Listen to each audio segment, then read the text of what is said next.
President మన ప్రభువైన యేసుక్రీస్తు నామములో అందరికీ ఉదయకాల సమయంలో శుభాభివందనలు తెలియజేసుకుంటున్నాను. ఈ దినం దేవుడు మనకిచ్చినటువంటి గొప్ప వాగ్దానము, అది 109వ కీర్తన 30వ లేఖనాన్ని మనం చదువుకున్నాం. నా నోటితో నేను దేవునికి కృతజ్ఞతాస్తుతులు మెండుగా చెల్లించదును. ప్రభువైన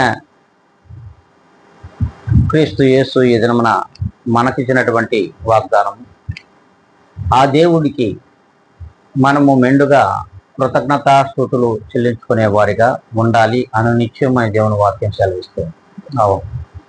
దేవాతి దేవుడు అనుదినము తన వాగ్దానం ద్వారా నడిపించుకున్నాను. మనలో మనకు ఎక్కడో వెలితి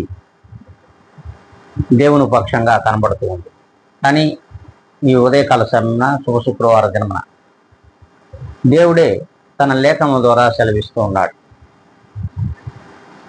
మన నోటితో దేవునికి కృతజ్ఞతాస్తుతులు స్తోత్రములు మెండుగా చెల్లించుకోవాలను అనుదినము అనుదిత్యము అని దేవుని వాక్యం సెలవిస్తుండగా, ఈ రీతిగా సార్వత్రిక సంఘములో ఉన్నట్టు ప్రతి విశ్వాసి కూడా మరి వారి వారి ప్రవర్తనను ఒక్కసారి సరిచూసుకోమని దేవుని వాక్యం సెలవిస్తుంది.